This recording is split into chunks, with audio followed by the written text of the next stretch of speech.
اقامت صلاۃ یہ ہے کہ پانچوں نمازیں باجماعت ہے مسجد کے اندر جا کر تعدین ارکان کے ساتھ ادا کی جائے، ٹھیک ہے، تو یہ دوسری صفت ہے۔ تیسری اب مما رزقناہم ينفقون، جو کچھ ہم نے انہیں دیا اس میں سے خرچ کرتے ہیں، چاہے وہ مال ہے چاہے وہ علم ہے، جو کچھ بھی ہے وہ اللہ کی راہ میں خرچ کرتے ہیں۔ اور آگے فرمایا کہ والذین یؤمنون بما انزل الیک وما انزل من قبلک، جو کچھ آپ کی طرف نازل ہوا، جو کچھ آپ سے پہلے نازل ہوا، اس پہ ایمان رکھتے ہیں۔ یہ چوتھی صفت ہے، قرآن مجید پہ بھی ایمان رکھتے ہیں، اور سابقہ جو آسمانی کتابیں ہیں تورات زبور انجیل دوسری حالت میں موجود ہیں ان پر ایمان رکھتے ہیں۔ اور آخری صفت بیان کی کہ وبالآخرۃ ھم یوقنون، وہ آخرت پر یقین رکھتے ہیں، یعنی آخرت کے حوالے سے کوئی ٹال مٹول نہیں کرتے اور آخرت پہ اعتقاد رکھتے ہیں۔ آخرت پر ایمان رکھنا ہی ایسی چیز ہے جو بندے کو برائیوں سے بچاتی ہے اور نیکیوں کی طرف مائل کرتی ہے۔ تو المختصر یہ 5 صفات بیان ہوئی ہیں سورہ بقرہ کے شروع میں متقین کی، تو فرمایا کہ یہ 5 صفات جن کے اندر ہیں، اولئک علی ھدی من ربہم، یہی لوگ اپنے رب کی طرف سے ہدایت پر ہیں، واولئک ھم المفلحون، اور یہی مفلحون، اور یہی لوگ کامیاب ہیں۔ تو کوشش ہونی چاہیے کہ یہ 5 صفات جو ہے اپنے اندر پیدا کریں۔ اللہ تعالیٰ ہمیں توفیق عطا فرمائے۔ آمین۔ تو اب میں دعوت خطاب دے رہا ہوں حضرت علامہ مولانا محمد ابراہیم صاحب، آپ سے ملتمس ہے، التماس ہے کہ آپ تشریف لائیں۔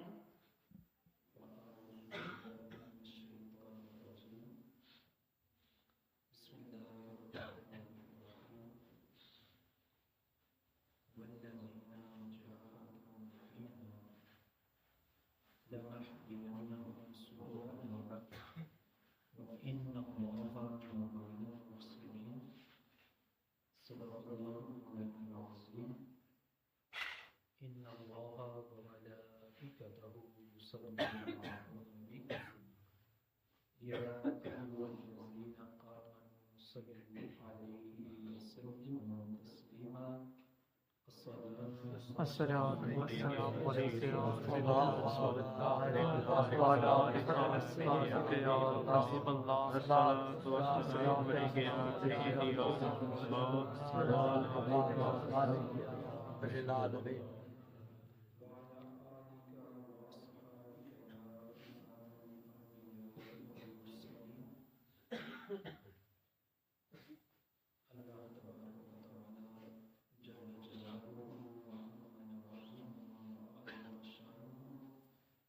وَأَتَمَّ برہانہ کی حمد و ثنا، اور حضور نبی مکرم نور مجسم شفیع معظم تاجدار انبیاء مفخر موجودات زینت بزم کائنات ہادی انس و جن احمد مجتبی جناب محمد مصطفیٰ صلی اللہ تعالیٰ علیہ وآلہ وسلم کے دربار غربار میں ہدیہ درود اسلام کا نذرانہ پیش کرنے کے بعد، معزز و محتشم سامعین زمین شان،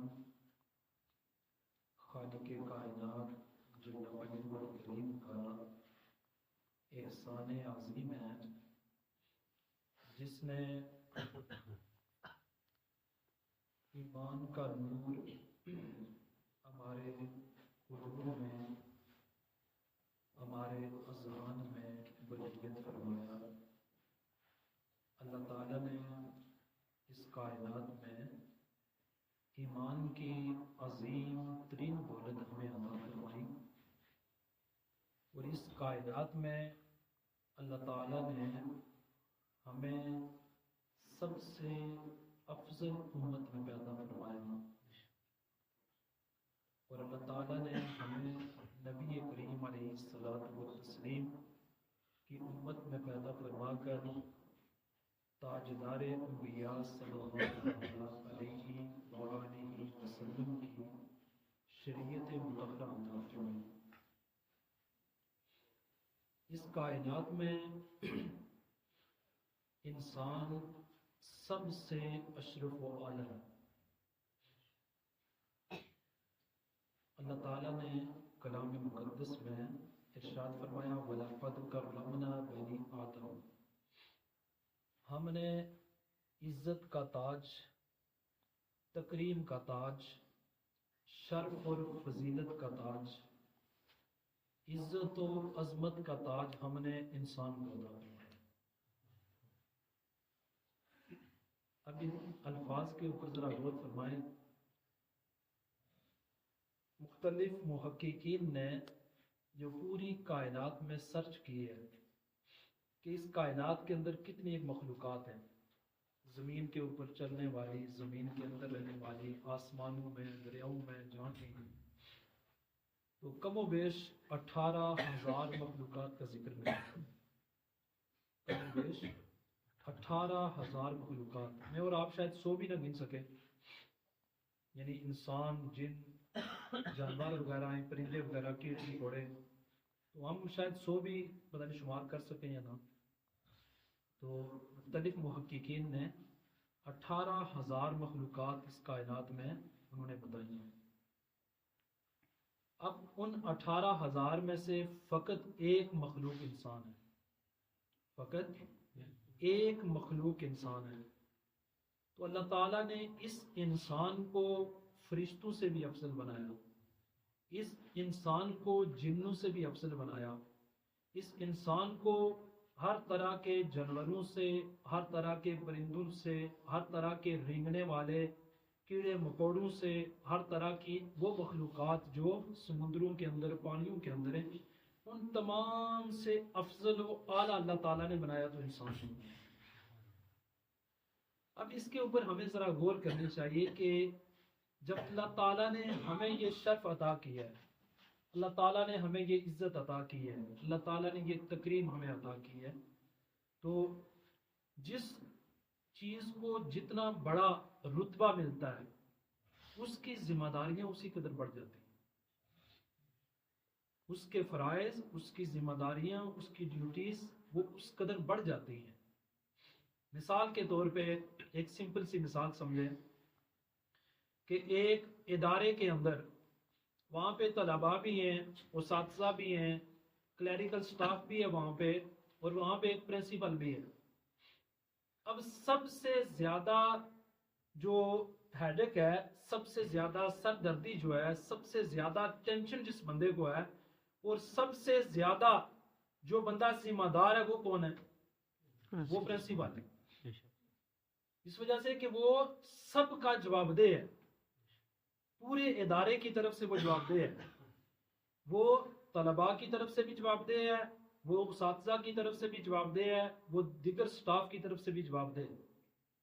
تو اب اس کائنات میں جب انسان کو اللہ تعالیٰ نے اس قدر اشرف المخلوقات بنا کر بھیجا، اور ساری کائنات میں جتنی بھی چیزیں ہیں، جتنے وسائل ہیں، جتنے اسباب ہیں اور دیگر جتنی چیزیں ہیں، وہ اللہ تعالیٰ نے انسان کے لیے پیدا کی، وہ ساری چیزیں اللہ تعالیٰ نے انسان کے لیے پیدا کی۔ اب اس چیز کو ذرا سمجھ کر تو ہمیں اپنی زندگی کس انداز سے گزارنی چاہیے، ہمارے مقاصد اور ہماری ترجیحات کیا ہونی چاہیے۔ یہ بات ہمیشہ ذہن میں رکھیں کہ دنیا میں پریشانیاں، غم، تکلیفیں، امیری، غریبی، یہ دیگر یہ ساری چیزیں یہ حضرت آدم علیہ السلام سے شروع ہوئی ہیں اور قیامت تک رہیں گی۔ اب کامیاب وہ شخص ہے جو ان ساری چیزوں کے سامنے رہتے ہوئے بھی، ان سب چیزوں کو برداشت کرتے ہوئے بھی اپنی زندگی میں وہ اونچ نیچ کے ساتھ کام نہیں لیتا، بلکہ وہ بندہ درست راستے کا انتخاب کرتا ہے اور اسی راہ کا انتخاب کرتا ہے جو اللہ اور اس کے رسول نے ہمیں بتائی ہے۔ اور اللہ تعالیٰ کا یہ احسان عظیم ہے کہ اللہ تعالیٰ نے ہمیں ایمان کی دولت عطا کی ہے۔ میں نے شاید پچھلی دفعہ بھی یہ بات کی تھی کہ مثال کے طور پہ اگر کوئی ایک بندہ وہ کسی اور مذہب کے اندر پیدا ہو جاتا ہے، وہ ساری زندگی اس مذہب کو نہیں چھوڑتا. ایک یہودی پیدا ہو گیا، عیسائی ہو گیا یا سکھ، یا اللہ ماشاء اللہ چند لوگ جو سرچ کرتے ہیں یا پڑھتے ہیں یا کسی کی تبلیغ سے متاثر ہوتے ہیں تو وہ چند لوگ مسلمان ہو جاتے ہیں. باقی ساری زندگی وہ لوگ اپنے مذہب کو نہیں چھوڑتے. تو اللہ تعالیٰ نے ہمیں بچپن سے ہی، ہم جس گھرانے میں پیدا ہوئے، اللہ تعالیٰ نے ایمان کی دولت عطا کی. بے شک. تو اس چیز کو ذرا سمجھنا چاہیے اور اس کے مطابق پھر ان ذمہ داریوں کو سمجھ کر پھر زندگی گزارنی چاہیے. میں نے جو آیہ مقدسہ شروع میں تلاوت کی ہے، خالق کائنات جل مجدہ الکریم کا ارشاد مبارک ہے، والذین جاہدوا فینا. وہ لوگ، والذین اسماء موصولہ میں سے جمع کے لیے استعمال ہوتا ہے، علماء اکرام سمجھتے ہیں اس کو. تو والذین، وہ لوگ، یہ جمع کے لیے ہے، یعنی جتنے بھی لوگ. جاہدو، یہ بھی جمع کا صیغہ ہے، جو کوشش کرتے ہیں، جو جدوجہد کرتے ہیں. فینا، اللہ تعالیٰ فرما رہا ہے ہماری راہ میں، ہماری ذات کے لیے، ہمارے راستے میں، ہماری طرف جو کوشش کرتے ہیں. تو کیا ہوگا؟ والذین جاہدوا فینا، وہ لوگ جو ہماری طرف آنے کی کوشش کرتے ہیں. لَنَهْدِيَنَّهُمْ سُبُلَنَا، ہم ضرور ضرور ان لوگوں کو اپنے راستوں کی رہنمائی کریں گے. ہدا یہدی سے اگر نہدی ہو تو اس کا ترجمہ ہوتا ہے ہم رہنمائی کریں گے. نہدینہ ہو تو اس کا ترجمہ ہوگا ہم ضرور رہنمائی کریں گے.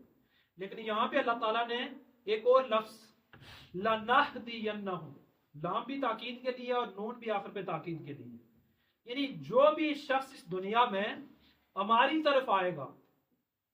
ہماری طرف کون سی ہے؟ کیا مراد ہے اس سے؟ یعنی جو راستہ اللہ نے بتایا اس کے لیے جدوجہد کرے گا، کوشش کرے گا، اس طرف بڑھے گا.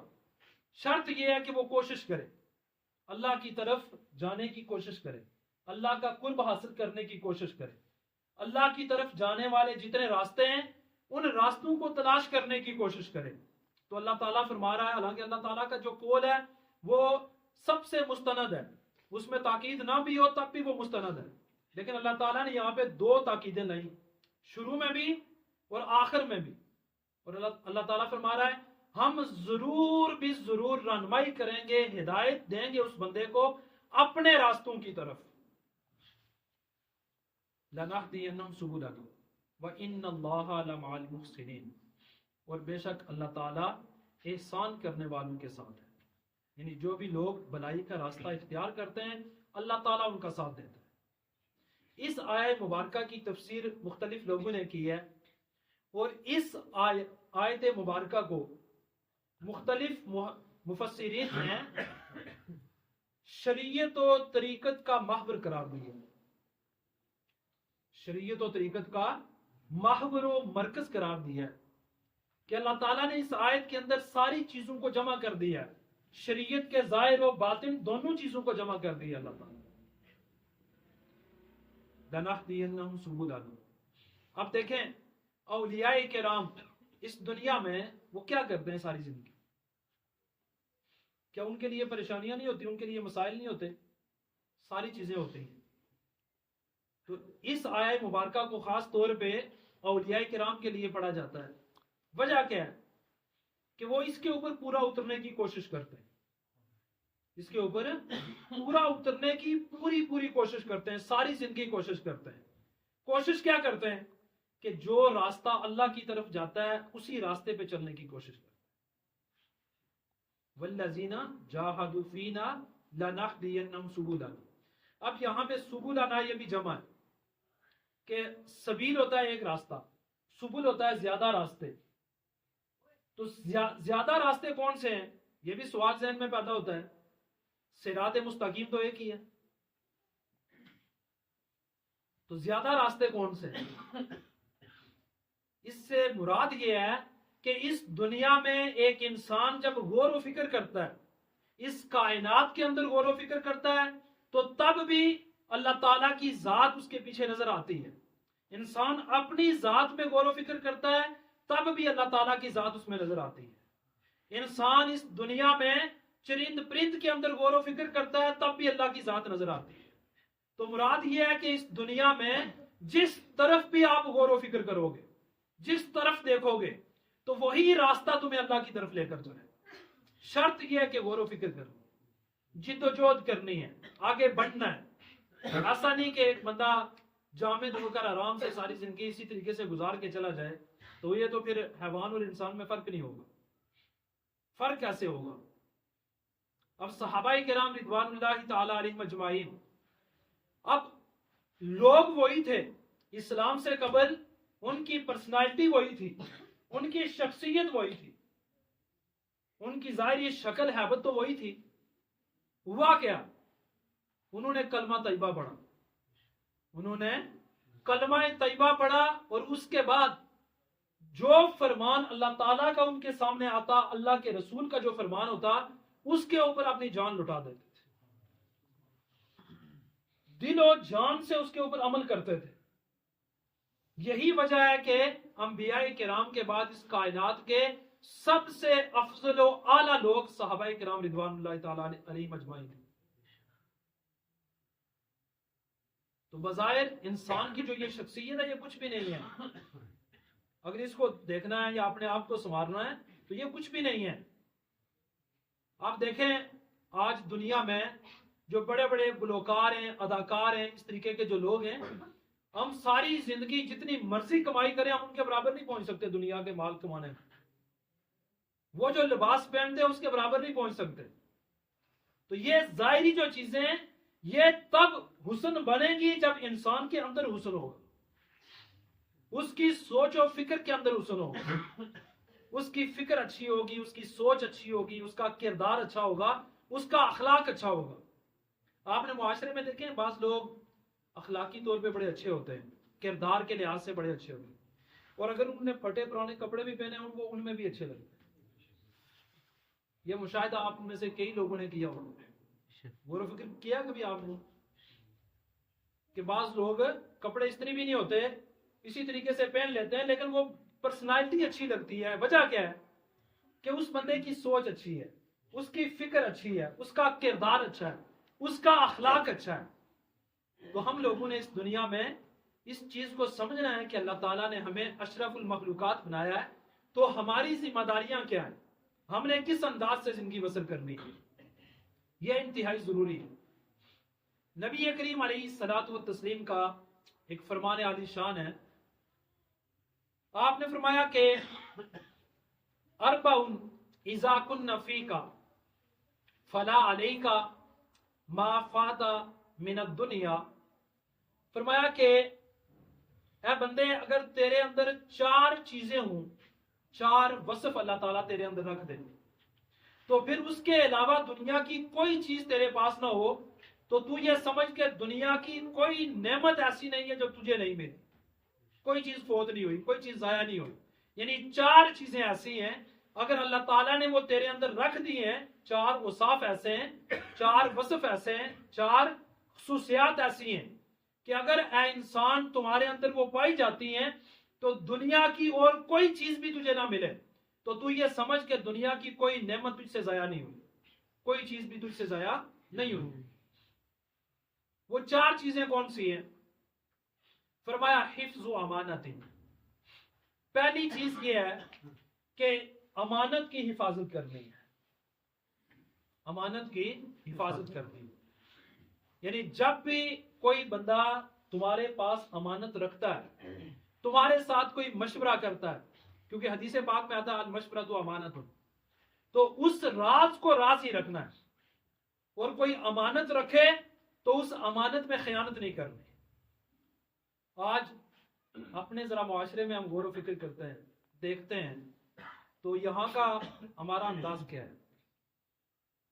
کوئی بندہ بھی ہمارے پاس امانت رکھتے ہوئے وہ ڈرتا ہے. وجہ کیا ہے؟ اسے پتا ہے کہ یہ بندہ ضائع کر دے گا، اسے پتا ہے یہ اچھی طرح سے حفاظت نہیں کرے گا، یا اگر کوئی قیمتی چیز ہے تو ایسا نہ ہو کہ میں وقت پہ مانگوں، مجھے ضرورت پڑے اور یہ بندہ اس وقت کہے جی میں چند دنوں کے بعد دے دوں گا، وہ چیز مجھ سے کہیں خرچ ہو گئی ہے، صرف ہو گئی ہے چیز.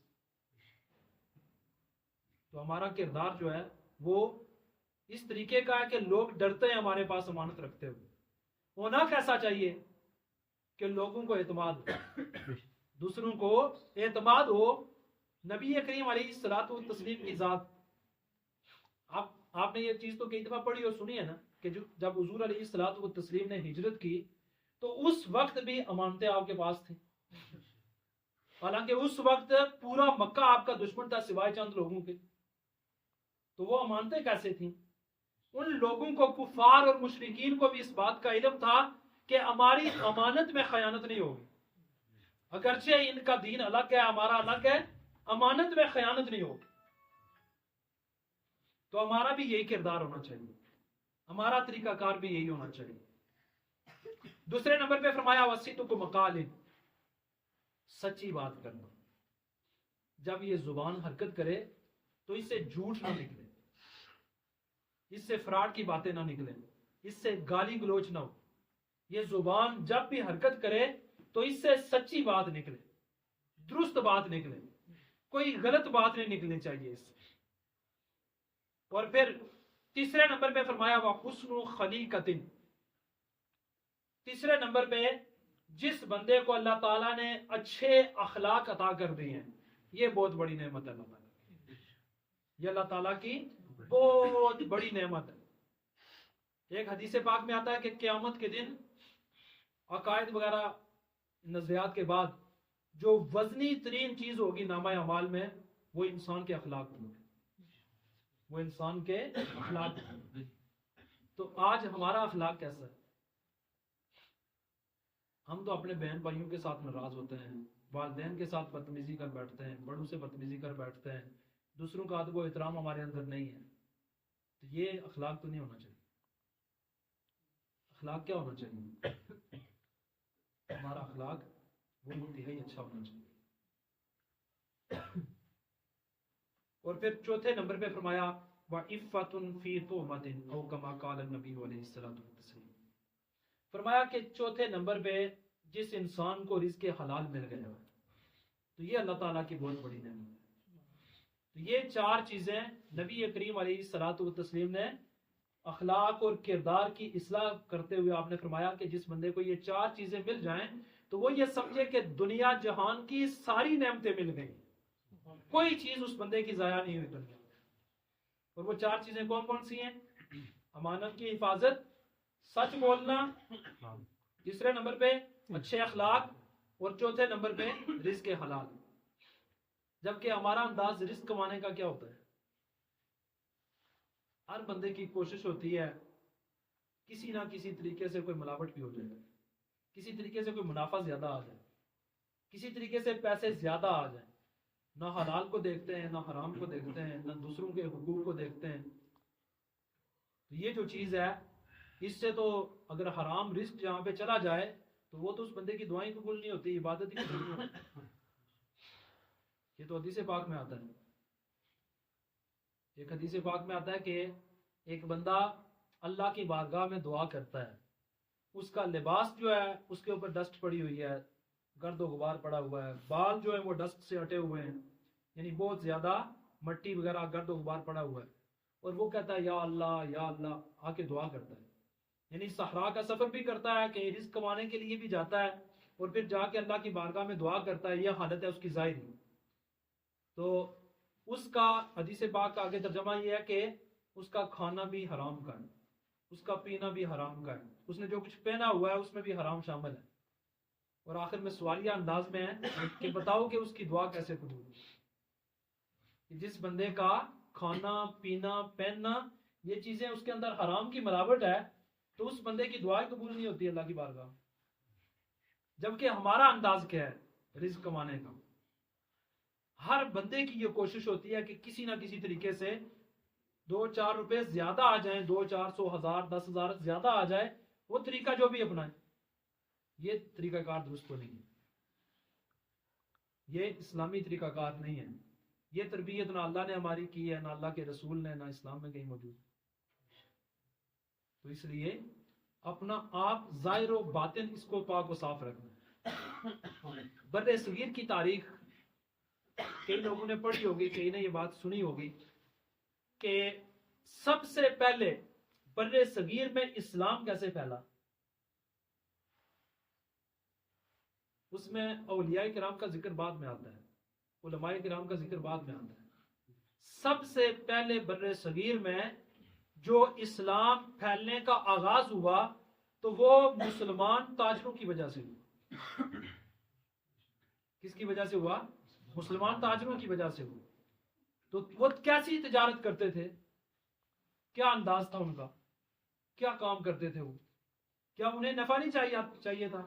ان کے بیوی بچے موجود نہیں تھے، ان کے والدین بوڑھے نہیں تھے، ان کے چھوٹے بہن بھائی موجود نہیں تھے، انہوں نے شادیاں وغیرہ نہیں کرنی تھی، یہ سارے معاملات ان کے بھی تھے، لیکن ان کا کاروبار، ان کی تجارت، ان کا لین دین وہ اسلامی اصولوں کے مطابق، وہ اسلامی اصولوں کے مطابق۔ آج بھی دنیا میں بے شمار لوگ موجود ہیں جو اسلامی اصولوں کو مد نظر رکھتے ہوئے وہ تجارت کرتے ہیں، کاروبار کرتے ہیں، لیکن ہم میں سے آج کل شہروں میں چلے جائیں، اکثریت آپ کو 2 نمبر چیزیں ملیں گی، 3 نمبر 10 نمبر چیزیں ملیں گی، اور قیمتیں کہاں تک پہنچی ہوتی ہیں، منافع کتنا کما رہے ہوتے ہیں۔ یہ جو انداز ہے یہ درست نہیں ہے۔ نبی کریم علیہ الصلوۃ والتسلیم کا ایک فرمان عالی شان ہے، بڑی ہی عظیم حدیث پاک ہے۔ حضور علیہ الصلوۃ والتسلیم کا فرمان ہی بہت عظیم ہے، لیکن اس حدیث پاک میں جو فصاحت و بلاغت ہے اور جو باتیں ہیں وہ انتہائی کمال کی ہیں۔ اور اس حدیث پاک میں حضور علیہ الصلوۃ والتسلیم آپ فرماتے ہیں کہ اوصانی ربی بتسع اوصیکم بہا، فرمایا کہ میرے رب نے مجھے 9 باتوں کی وصیت فرمائی۔ ایک ہوتا ہے نصیحت، ایک ہوتا ہے وصیت، ان میں تھوڑا سا فرق ہے۔ نصیحت عام انداز میں کی جاتی ہے اور وصیت خاص موقع پہ کی جاتی ہے۔ فرمایا کہ اوصانی ربی بتسع اوصیکم بہا، میرے رب نے مجھے 9 باتوں کی وصیت فرمائی ہے، میں بھی وہی 9 باتیں تمہیں وصیت کروں۔ اپنے ہر امتی کو آپ نے فرمایا کہ میں وہی 9 باتیں تمہیں وصیت کرتا ہوں۔ اس میں سے پہلی بات کیا ہے؟ حضور علیہ الصلوۃ والتسلیم نے فرمایا کہ جس حال میں بھی ہو، چاہے غصے کی حالت میں ہو چاہے نارمل حالت میں، کبھی بھی نا انصافی نہیں کرنی، کبھی بھی نا انصافی نہیں کرنی کسی کے ساتھ۔ ہم لوگ غصے میں دوسروں کو گالیاں بھی دے جاتے ہیں، فراڈ بھی کر جاتے ہیں، جس قدر ممکن ہو، اگر کوئی کمزور ہے تو اسے جس قدر ممکن ہو اس کے اوپر ظلم بھی کر بیٹھتے ہیں۔ فرمایا کہ آپ کی نارمل حالت ہو یا غصے کی حالت ہو، کبھی نا انصافی نہیں کرنی۔ اور پھر دوسرے نمبر پہ فرمایا کہ چاہے تم امیر ہو یا غریب ہو، ہر حالت میں میانہ روی اختیار کرنی ہے، چاہے امیری کی حالت ہے چاہے غریبی کی حالت ہے۔ ایسا نہ ہو کہ غربت کی حالت آئے تو اس وقت اللہ کی بارگاہ میں شکوے شروع ہو جائیں، یہ نہیں ہونا چاہیے۔ اور یہ بھی نہیں ہونا چاہیے کہ اگر دولت آ جائے تو کہیں مغرور اور متکبر بن کے دنیا میں زندگی گزارنا شروع کر لو، یہ انداز بھی نہیں ہونا چاہیے۔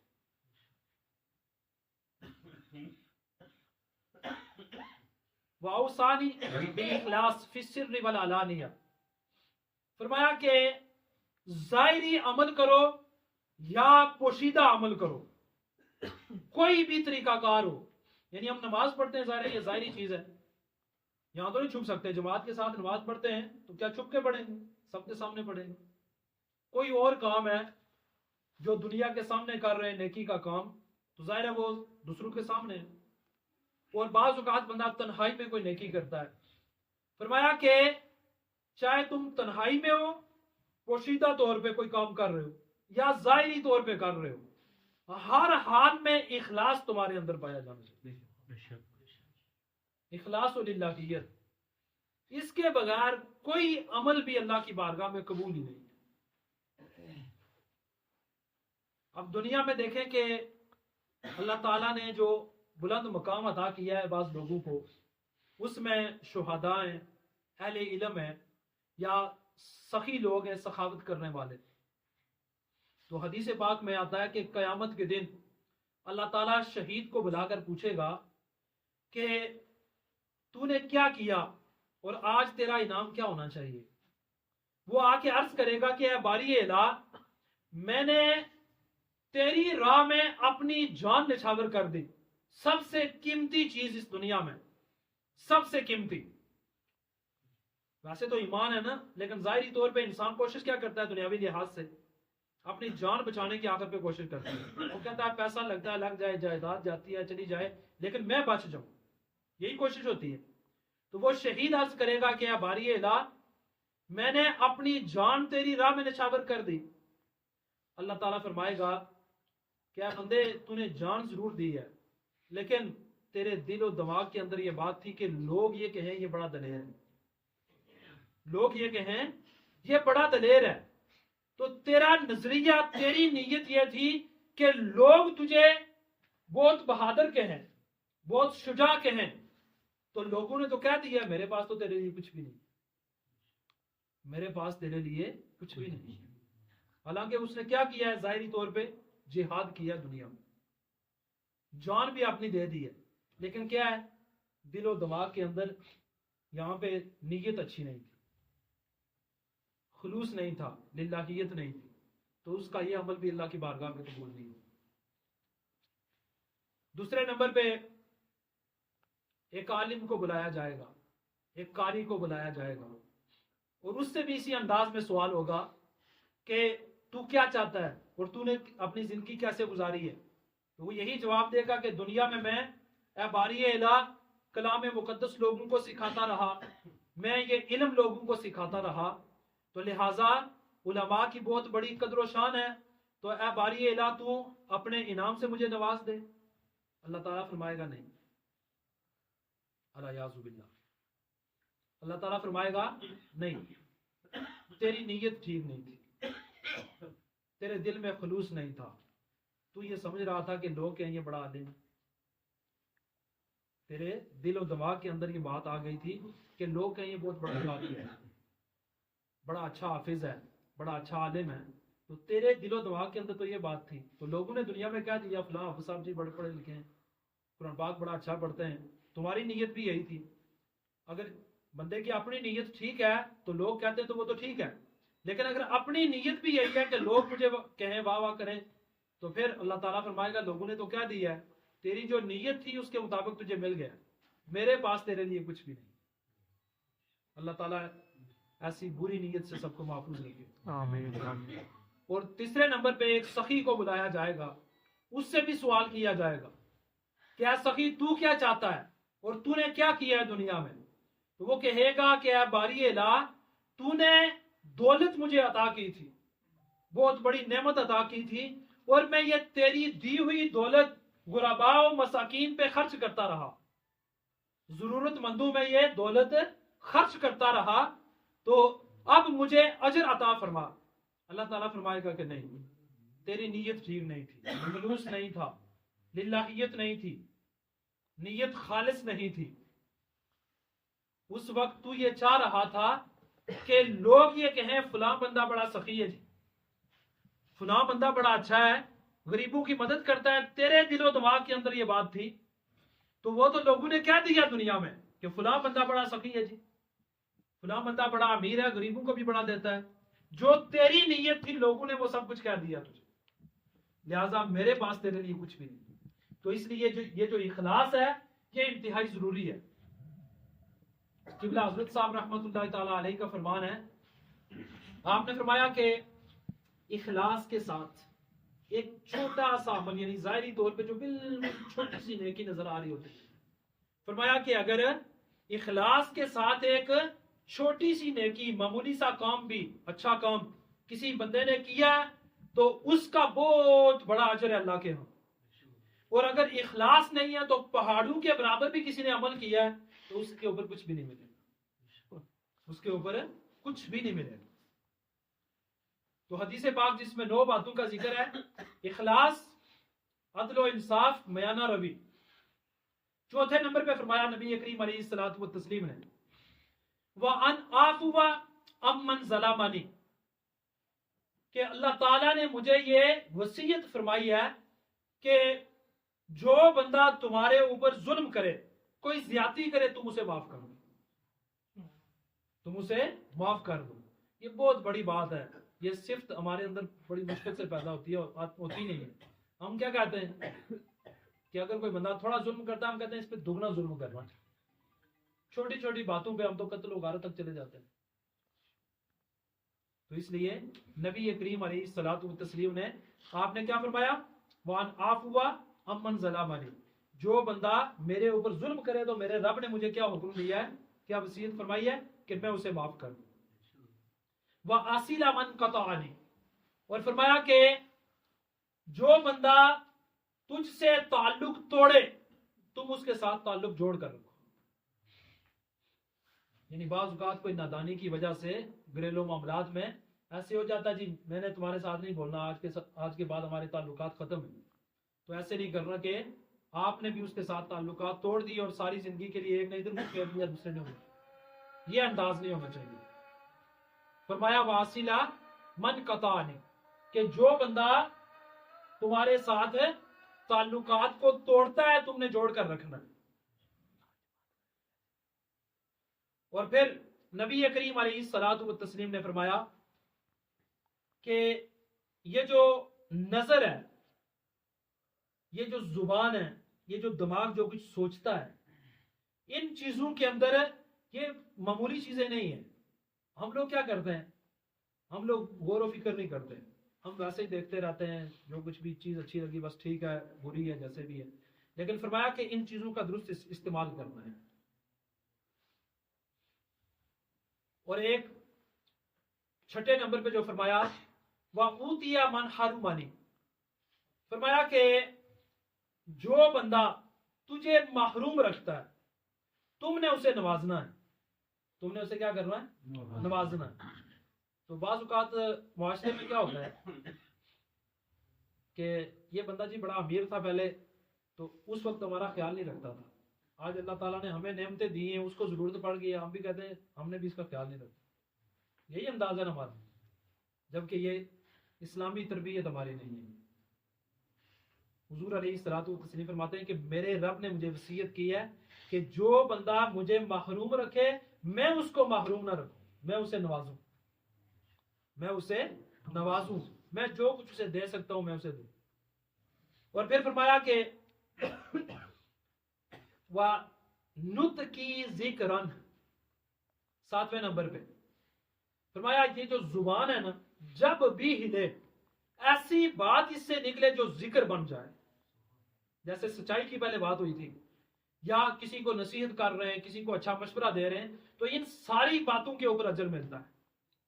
قرآن پاک میں ما یلفظ من قول الا لدیہ رقیب عتید، اس زبان سے جو لفظ باہر نکلتا ہے اس کے اوپر محافظ فرشتہ بیٹھا ہوا لکھ رہا ہے، چاہے اچھی بات نکل رہی ہے چاہے بری نکل رہی ہے، وہ فرشتہ نوٹ کر رہا ہے۔